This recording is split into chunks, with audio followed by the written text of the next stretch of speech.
আল্লাহর হাবিব একদিন বাইরে সাহাবায়ে কেরামদেরকে দেখেন তাওরাতের নুসখাগুলো পড়তেছে,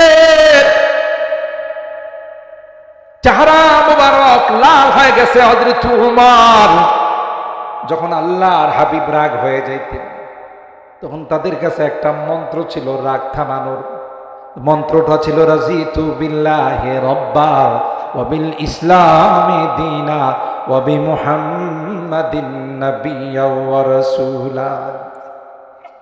এই দোয়াটা পড়ার সাথে সাথে নবীর রাগ থেমে গেল আর বলে, হে ওমর কি পড়তেছিল? কয় হুজুর তাওরাতের একটা কপি পড়তেছিল। আল্লাহর নবী ডাক দিয়া কইল, লাউ কানা মূসা হাইয়ান লামা ওয়াসিআহু ইল্লা ইত্তিবাই। তাওরাতওয়ালা জিন্দা থাকলে আমার অনুসরণ করা ছাড়া বিকল্প থাকতো না। আর জোরে কর সুবহানাল্লাহ। কার তুমি তাওরাত পড়ো? খুব তাওরাতওয়ালা মূসা কালিমুল্লাহ যদি জিন্দা থাকতো আমার ইত্তিবা করা ছাড়া তার কোনো বিকল্প থাকতো না। সুবহানাল্লাহ বলেন।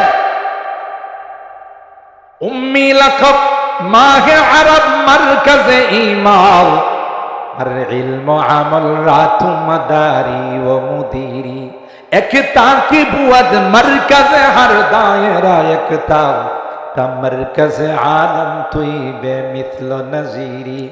আদম বসবে মিহশর দুররিয়ত আদম, আদম বসবে মিহশর দুররিয়ত আদম দর জিল্লে লিওয়ায়াত কে ইমামি ও আমিরি। লিওয়াউল হামদ, কিয়ামতের কঠিন ময়দানের পতাকা থাকবে আমার হাতে। আদম থেকে নিয়ে সমস্ত নবীরা আমার পতাকার নিচে সব বন্দী হয়ে বসা থাকবে, কারো কোনো সাউন্ড করার পারমিশন থাকবে। কি মনে করছে?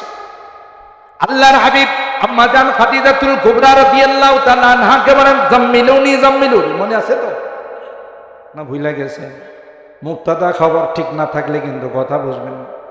আবার জিজ্ঞাসা না হুজুর মুক্তাদা কোন জঙ্গলে বসবাস করে, এটা ওলামায়ে কেরাম বুঝবো। আগা মাথা যদি ঠিক না থাকে তাহলে কথা বোঝা যাবে না, ঠিক কিনা বলেন?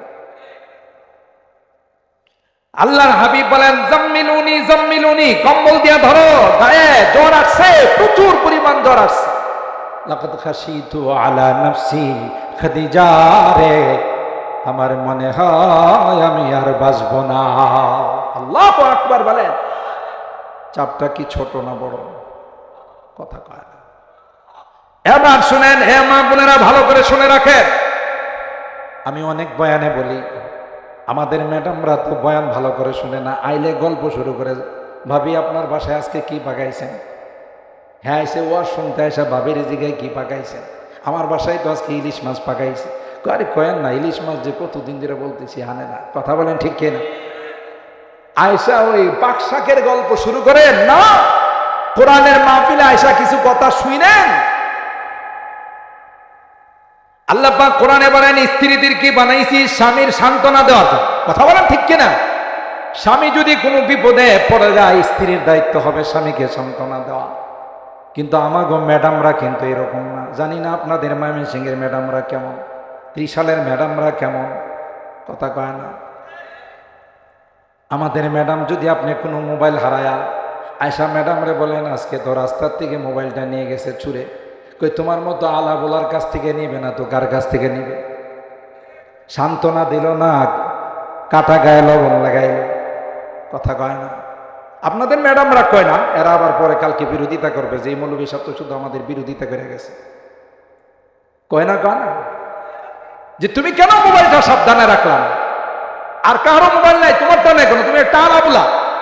কথা বলেন ঠিক কিনা? পকেট থেকে পকেট মার টাকা নিয়ে গেছে। ম্যাডাম রে যদি আইসা শেয়ার করেন যে আজকে 1000 টাকা নিয়ে গেছে, কই ছিনতাইকারী বহুদিন যাবত তোমারে খুঁজতেছে, যে এই রকমের একটা মগা পাওয়া যায় কিনা দেখি। কথা বলেন ঠিক কিনা? এমা না না, স্ত্রী যারা হয়, কোরআনে আল্লাহ বলেন, ওয়া মিন আয়াতিহি আন খালাকা লাকুম মিন আনফুসিকুম আজওয়াজা লিতাসকুনু ইলাইহা ওয়া জাআলা বাইনাকুম মাওয়াদ্দাতাও ওয়া রাহমা ইন্না ফী যালিকা লাআয়া লিকাওমি ইয়াতাফাক্কারুন। আল্লাহ কয় তোমাদের স্ত্রীদেরকে বানাইছি, তোমরা যদি বিপদে পড়ো, বাহিরে থাকো, কোনো পেরেশানিতে থাকো, ঘরে আসলে সান্ত্বনা দেবে। আর লিতাসকুনু ইলাইহা, আর ওয়াজআলা বাইনাকুম মাওয়াদ্দাতা ওয়া রাহমা, এটা হবে স্ত্রীদের গুণ। আরে আপনি যে কি পেরেশানি করতেছেন, কত মোবাইল আসবে আর যাবে, আপনার গায়ে যে কোনো টাচ করা নাই, শুকরিয়া আদায় করেন, 2 রাকাত নামাজ আদায় করেন, মোবাইল কতটা আসবে আর যাবে। কথা বলেন ঠিক কিনা? এটা হবে সান্ত্বনার বাণী। পকেট থেকে 1000 টাকা নিয়ে গেছে, চাকুটা যদি আপনার গায়ে লাগাইতো, টাকার উপর দিয়ে গেছে, এরকম কত হাজার হাজার টাকা আমাদের ঘরের মারবে, বাদ দেন তো। কথা বলেন ঠিক কিনা? আর আইসি বলি কি কয়, তোমার মতো মগা চৌধুরীর কাছ থেকে টাকা নেবে না তো কার কাছ থেকে নেবে? কথা বলেন ঠিক কিনা? আম্মা জান খাদিজাতুল কুবরা রাদিয়াল্লাহু তাআলা আনহা, এমা বুখারী শরীফের হাদিস, পয়গম্বর মা নাই বাবা নাই, কার কাছে নিজের মনের কথা শেয়ার করবে? আম্মা জান খাদিজাতুল কুবরা একমাত্র ব্যক্তি যার কাছে সে নিজের মনের দুঃখ সুখ গুলো শেয়ার করে। কথা কয় না? যে খাদিজাতুল কুবরা রাদিয়াল্লাহু তাআলা আনহাকে বললেন লাকাদ খাশিতু আলা নাফস, খাদিজা যেটা আমাকে দিয়েছে আমি বাঁচবো না।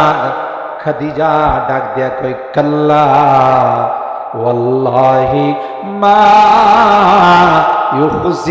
ইউখজিকাল্লাহু আবাদা। আল্লাহু আকবার। এ পয়গম্বর আপনি কি বলেন? কি বলেন?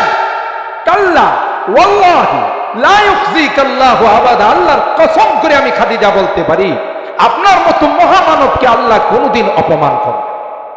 সুবহানাল্লাহ। কোন সান্ত্বনা দিছে না কাটা গায়ে লবণ লাগাইছে? সান্ত্বনা। এরপরে কি কই দেখেন, আমি কেন এত শক্তিশালী ভাবে, এত শক্ত করে কেন বললাম ইন্নাকা লাতাসিলুর রাহিম ওয়া তাহমিলুল কাল ওয়া তুকসিবুল মাদুম ওয়া তাকরিজ যায়িব ওয়া তুঈনু আলা নওয়াইবিল হক। এ পয়গম্বর, আপনার মধ্যে যে গুণগুলো আছে গো পয়গম্বর, আপনি আত্মীয়দের সঙ্গে সুসম্পর্ক রাখেন। সুবহানাল্লাহ। আপনি অসহায় মানুষের পাশে দাঁড়ান, আপনি গরিব মানুষের খেদমত করেন, রোগীদের খেদমত করেন, মেহমান আসলে আপনি মেহমানদারি করেন। সুতরাং এই খেদমতের মাদ্দা যার মধ্যে আছে, আমার মনে কয় না না, তাকে আল্লাহ কোনোদিন অপমান করবে না।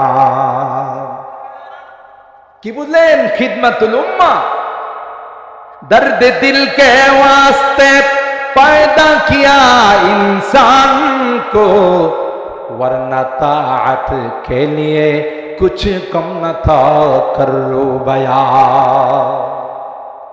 যে ফেরেশতারা আল্লাহ রুকুর জন্য বানাইছেন, আজীবন রুকুতে পড়ে থাকবে। যেই ফেরেশতা সিজদার জন্য বানাইছেন, সিজদায় পড়ে থাকবে। দাঁড়ানো আছে দাঁড়ানোতে থাকবে, বসা আছে বসার মধ্যে থাকবে। তাদের কোনো ক্লান্তি নাই, কোনো খাওয়া দাওয়া নাই, শ্বশুর বাড়িতে বেড়ানো নাই। কথা কয় না? যা অর্ডার তাই বাস্তবায়ন। লা ইয়াসুনাল্লাহ মা আমারাহুম ওয়া ইয়াফআলুনা মা ইউমারুন। যা অর্ডার তাই বাস্তবায়ন করবে। সুতরাং আল্লাহর ইবাদতের জন্য ফেরেশতার কোনো অভাব নাই। কথা কয় না? তাইলে আমাদেরকে আল্লাহ শুধুই ইবাদতের জন্য বানায় না, খিদমাতুল উম্মাহ, জাতির খেদমত করার জন্য আল্লাহ আমাদেরকে বানাইছে। এই জন্য আমি অনেক বয়ানে বলি, দেশের যে কোনো দুর্যোগপূর্ণ অবস্থায় সবার আগে যারা ময়দানে যায়, এরা আর কেউ নয়, এরা হলো হক্কানি উলামায়ে কেরাম। কথা বলেন ঠিক কিনা? এরা হলো নায়েবে রাসূল ওয়ারাসাতুল আম্বিয়া। করোনার সময় কোন নেতা খেতারে খুঁজে পাওয়া যায়? কথা কয় না? সব নেতা খেতারা কোথায় ঢুকছে? ক্লাসরুমে ঢুকছে। ভার্চুয়ালে কথা কয়, 10-15টা মাস্ক লাগাইছে,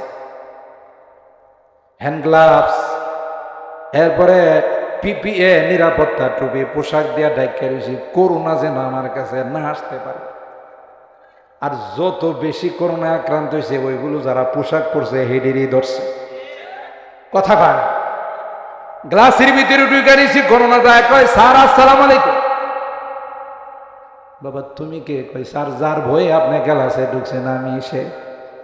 কথা কয় কি বলেন? করোনার সময় যারা মারা গেছে সাধারণ মানুষ কম মারা গেছে, ভিআইপি গুলো বেশি মরছে। কথা কয় না? নিরাপদ দূরত্ব বজায় রাখবে, ডিস্টেন্স বজায় রাখতে হবে, মাস্ক ব্যবহার করতে হবে, হ্যান্ড স্যানিটাইজার ব্যবহার করতে হবে, যেন করোনার বাবারও ক্ষমতা না হয়। আর এদেরই করোনা যায়, কই স্যার আপনার সাথে দেখা করতে এসে। ভিআইপি পার্সন কয় গ্লাসের ভিতরে তুই আসলে কেমন করে? স্যার আমার তো বেশি জায়গা লাগে না, আপনি দেখ গ্লাস ফিটিং করতে গিয়ে স্ক্রু ঢুকাইছেন, সাইড দিয়ে চলে আসছে। কথা কয় না? ওলামায়ে কেরাম নায়েবে রাসূল যারা ছিল তারা না না করোনার কোনো ক্ষমতা নাই, ক্ষমতার মালিককে। আরো জোরে বলতে হবে কে? কুলিল্লাহুম্মা মালিকাল মুলক। আল্লাহ যদি কাউকে চায় গদিতে বসায়, কাউকে চাইলে গদির থেকে টেনে হেসড়ে নামায়। কথা কয় না? মালিক কে?